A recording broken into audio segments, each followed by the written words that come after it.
Well, good morning, everybody, and welcome to this installment of the Prevention Perk. I'm your host, Steve Miller, and good to see some familiar faces on the Zoom today. I think we're going to be having a few more join us. I know I was just in a coalition meeting, and it's just now adjourning, so there may be a couple more that join us as that meeting is ending up. Just some housekeeping business to take care of. Today, we're going to talk about helping everyone learn prevention, which is a video series that was started about 8 years ago.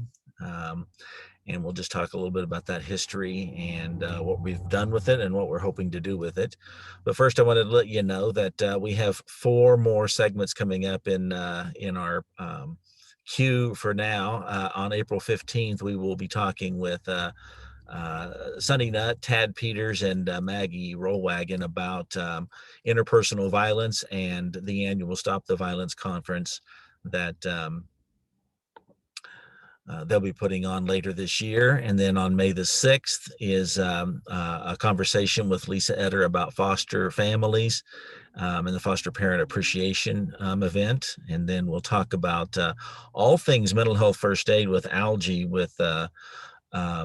on May the 20th. And then we just added, in case you haven't noticed in the most recent communications that were sent out, I'm calling him Dr. C or Hipster C, but Clement's going to talk to us about epidemiology, which I kind of feel like I need to be sitting in the audience for that one, because I got lots of questions to ask about the numbers, if you will. So 4 more to look forward to after today, and we'll be adding more, I hope, as the time goes on. And as always, if any of you have suggestions for a prevention perk topic, I certainly would be thrilled to hear from you.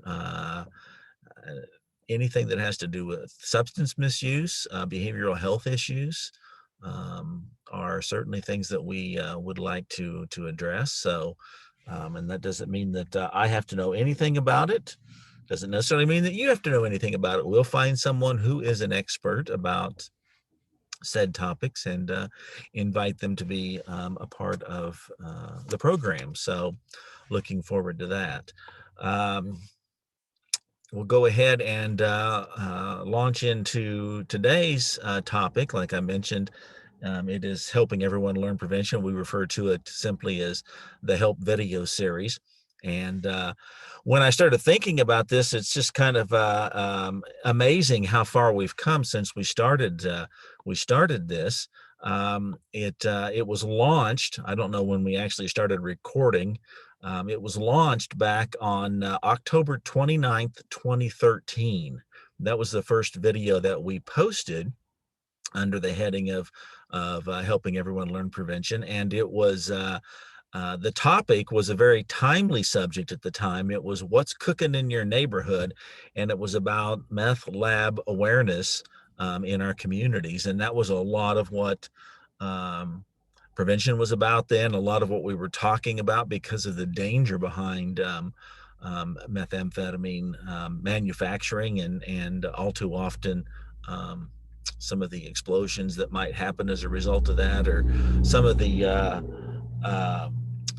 dangerous compounds that are associated with meth production, and trying to keep them out of children's reach or harm and that kind of stuff. So that's when we started, and the whole idea behind it was just a way to really present, kind of like the prevention perk, was kind of a way to present a variety of prevention initiatives or topics or subject matter in a short, condensed training format. And if you have not seen any of the help video programs, it's either myself, and I apologize for that, or it is Ricky Barton, who does about 50% of the video titles as well. And we were looking at trying to create something that was I think we're all aware of what we mean by the Facebook mentality or the YouTube mentality, where videos are short and address a specific point and then move on. And we have always striven to be somewhere in the neighborhood of 3 to 5 minutes in our presentation. That has proven difficult depending on some of the subject matter, because you don't want to leave something out, so to speak. But we have produced 37 titles in the last 8 years, almost 7.5 years. And right now there are 29 of them available on our YouTube page, and you can find that under it's actually CP Ozarks is the YouTube page, and you can search for the playlist. And right now the only 3 playlists that we have organized are the ones for the prevention division. We have the prevention perk is cataloged there if you're interested in seeing some of the previous um, Perk programs. We also have Samantha and Ricky did a series of mental health moments at the kind of at the start of the current pandemic, and there's a series of short videos, about a minute and a half, I think, about what they run. Um, and then there are the 29 current video titles. Plus, there is an animated short about proper medication disposal that we didn't produce, but I added it to the help video playlist because I think it's a fun short video to watch, and it's very educational. I can't remember the name of the company that produced it, but it's something that could be I think would be engaging for any audience to consume. So that's available as well. Since we launched this now over 7 years ago, it's been viewed, or all of the videos together have been viewed almost 10,000 times. As of yesterday, we had 9,671 views in total of our video series. And what always kind of has impressed me about the program, because when you launch something like this, you think, well, is it going to have any shelf life? Are people going to watch it? Is it going to be timely? There's a lot of unanswered questions about it, and to some people it may not seem like a lot, but to me it just seems like that it's been well worth the effort, because it's viewed on average at least 3 times a week. Actually, it's 3.5 times per week. A video is watched. Um, and so that's actually gone up since COVID, and which doesn't surprise me. It's ticked up just a little bit. It used to average 2.9 views per week. Now we're up to 3.5 over the last year. So to me, that's it's got some good legs underneath of it, and it's been used in a wide range of formats. And I'll talk about those in a minute. I just thought I'd let you know that we really have tried to stay within that, and I think we've gotten better at it as we've learned video production and techniques and script writing and that kind of stuff. Um, the average is right around 6 minutes. And the reason being is we do have a few titles in there that time out somewhere between 11, 12, and one runs about 14 minutes. But the average is around 6, and several of them are 3 to 4 minutes. So if you haven't seen them, I encourage you to check them out. Um, since we've launched help, I've used them. I've talked to other prevention specialists that have done the same. I've used them as coalition training material. um, for a while. I worked with a couple of coalitions, and we were showing one almost every coalition meeting, just to give people some background on some of the subject matter. Um, uh, there's a video series or a video segment on, what is a coalition and what is coalition leadership. And so that works in really well in any community, whether they are trying to start a coalition or whether they're an existing coalition. One comes to mind, a particular coalition. They probably show our coalition video about every 3 years to the group, just as a reminder about what are the roles and what is the purpose and what's the mission of a coalition and so forth within the community. And so I find that that is a great teaching tool. And again, it doesn't take up a lot of time. The prevention specialist doesn't have to take in a PowerPoint presentation. Um, Ricky and I show the coalition video at the start of our substance use prevention skills training, the SAPS training that we do, just to give the participants a kind of an overview of what is a coalition and what's the coalition's role within the community. So that one seems to really be a crowd favorite. And then I've had some people that have embedded the presentations or the videos themselves into presentations that they've done, depending on what the content is. I've done that early on um, when we had the big surge in the synthetics. There was a lot of a need for, what are they? What's bath salts? What's synthetic stimulants? What are synthetic cannabinoids? That kind of stuff. And we put together a video for both the cannabinoids and the stimulants, and I embedded those into a presentation, and actually did a couple of presentations that weren't really on the traditional audience that I thought of. It was a young lady contacted me about presenting for. She's a insurance representative, and she wanted to show it to a group of individuals, business leaders, and so forth, so that they were just aware of what this was all about and what they could look for. So.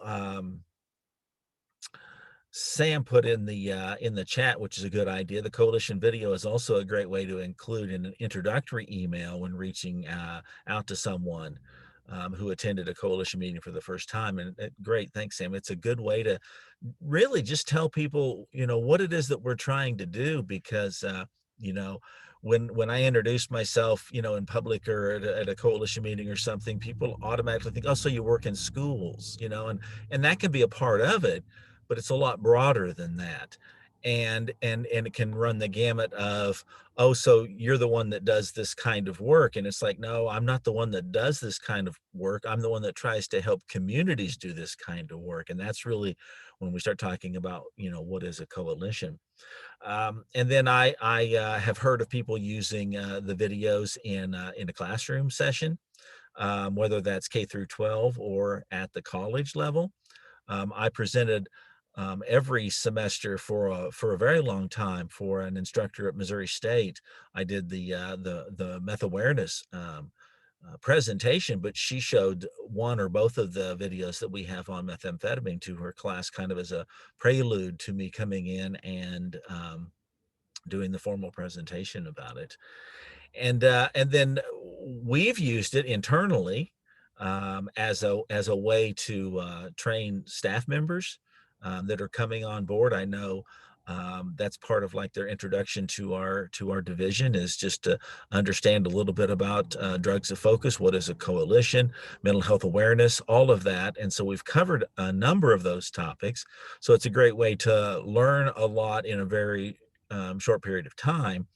But then also, I think what's really great is, we developed this for our service region, which is 21 counties in Southwest Missouri, but there are 9 other prevention resource centers across the state, and they've been used by other prevention specialists in their areas for similar reasons that I've already outlined. They've used it to educate their staff or to educate their community members, or at the coalition level. So there's a lot of ways that we've learned that they've been shared not only in our small region of the state, but also across the state as well. I already mentioned that you can find all of these at CP Ozarks on our YouTube channel. for the longest time, you could find them through a link on our website. We had a recent website overhaul, if you will. And when it was relaunched, the link did not stay connected. And for some reason, they've had a difficult time getting that link connected from our site to the YouTube page. So for now, you have to go through um, YouTube itself, but hopefully very soon we'll have a link established or reestablished on cposarcs.org.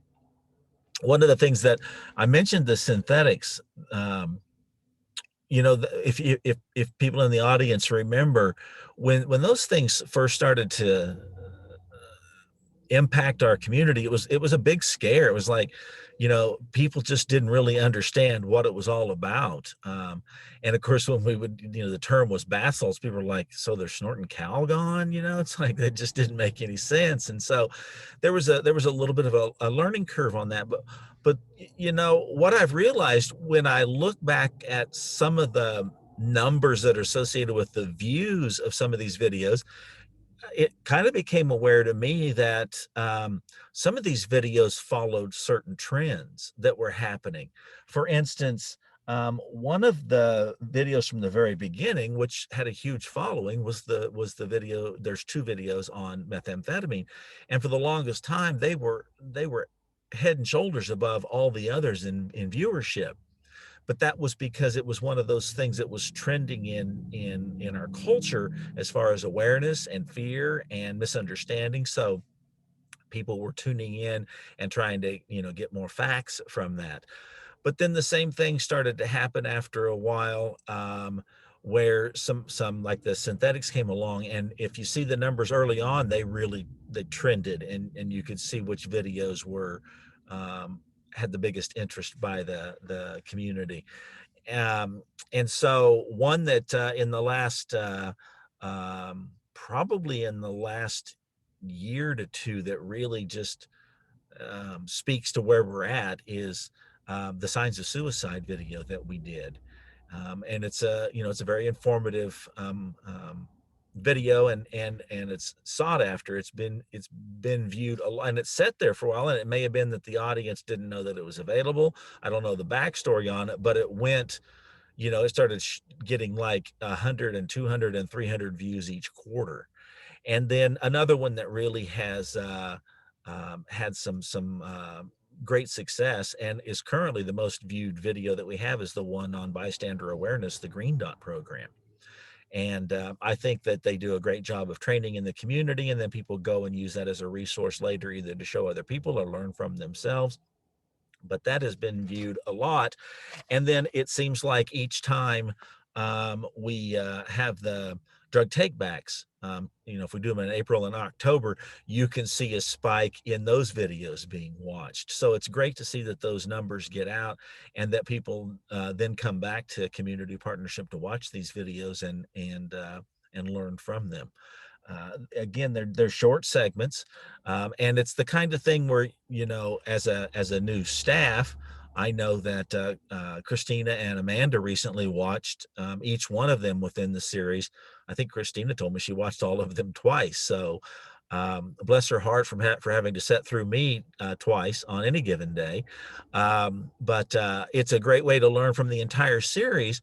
But if you look at the titles, I mean, they're pretty straightforward. You can kind of cherry pick from them. And if it's a subject that you don't know a lot about, here's a great resource for you to learn more. And in some instances, there are references to other places where you can learn more about a particular subject. So you could watch the entire um, 30 in the series, or you can kind of cherry pick from it for whatever works for you. And I think that it's as we have learned more about um, how to produce these things, I think it's the brevity that makes them most accessible. Nothing seems more fatiguing in today's world than to think you need to sit down and watch a 30-minute video. And when like when I was in high school, for instance, that was 30, 40, 50-minute video about drug prevention or something. And now it's like if we can get it to 2, 3, 4, keep it under 5 minutes, I think we've got a much broader audience that we can reach in that way. So one of the things that we do try to encourage people to do, although there's no way to reinforce it or to police it, but after you've watched one of the videos, there is in the comment section below, there is a link to take a short survey. I think it's Sam, just give me a thumbs up. It's only 4 questions, isn't it? I can't remember now. I think it's 4 questions.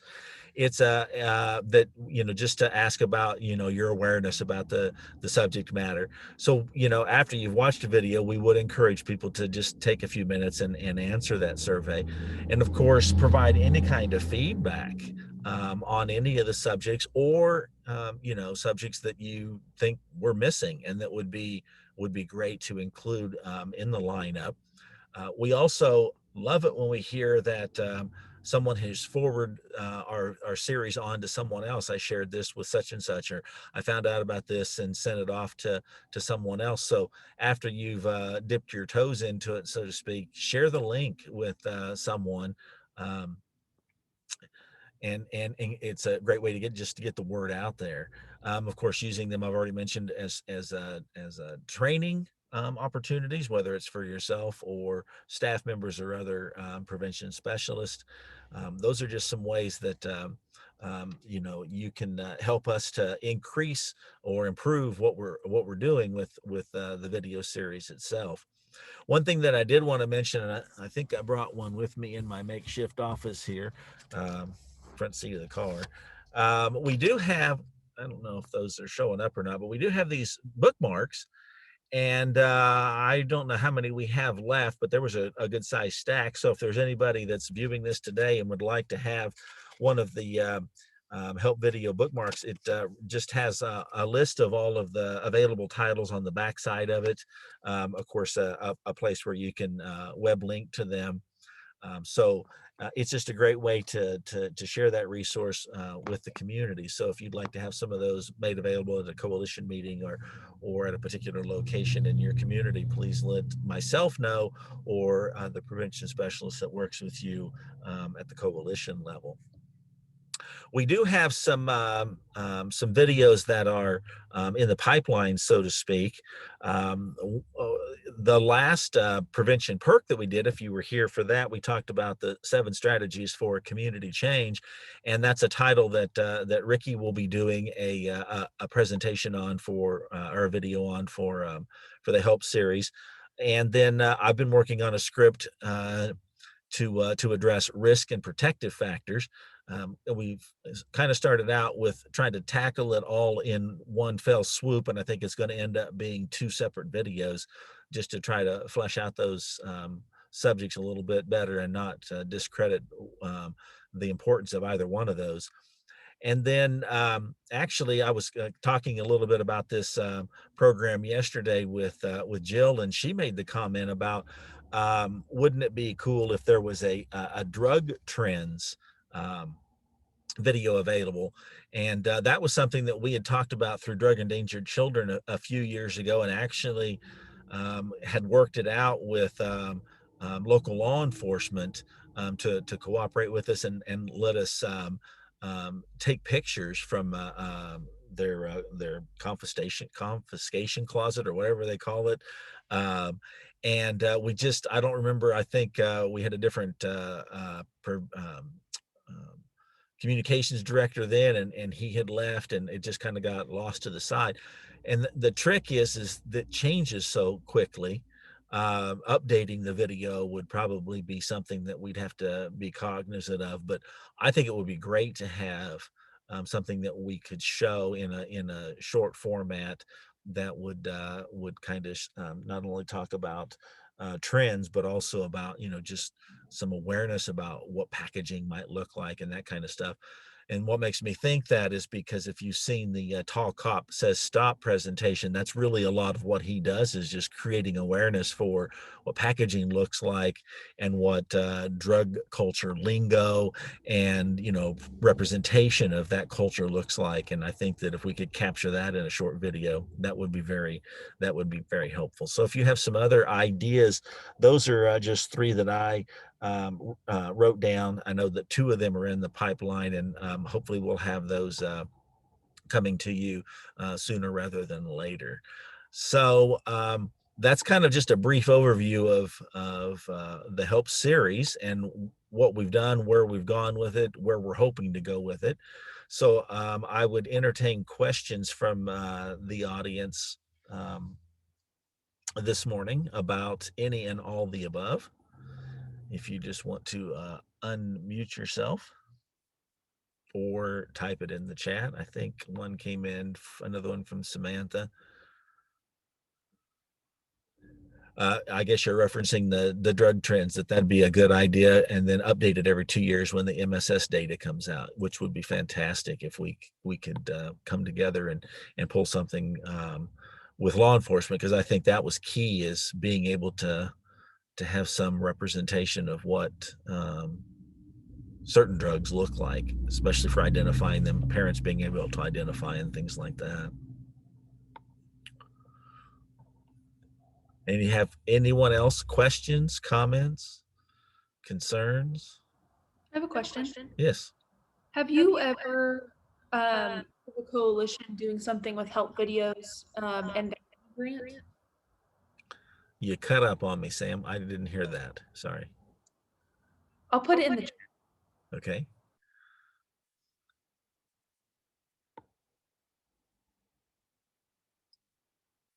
Any other questions?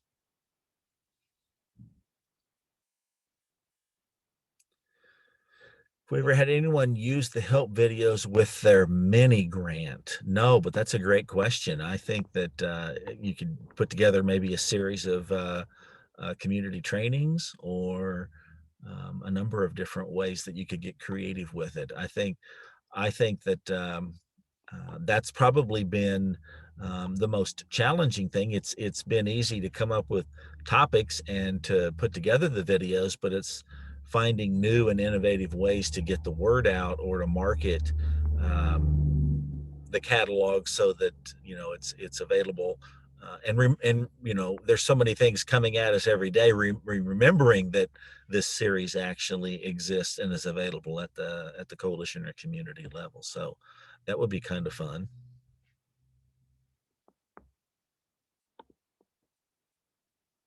Anyone else?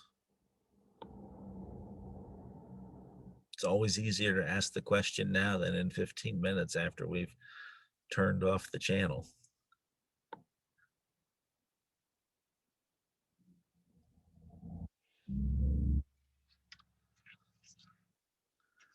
Well, I do appreciate everyone being here today. It's always good to do this. Good to see familiar faces on the Hollywood Squares, as I refer to them. I'll remind you that the upcoming video is on, or not, but upcoming video, the upcoming segment on Stop the Violence is April the 15th. And I've been talking to our guest, and I think it's going to be a really great opportunity for us to learn about not only the history, but you know, what they're doing now and what they hope to accomplish in the future around interpersonal violence in our community. So April 15th at 8:30 in the morning, and an announcement will be sent out, and hopefully if you haven't registered for that, you'll get an opportunity to sign up, and we'll see you at that time. Thanks, everyone. Have a great day.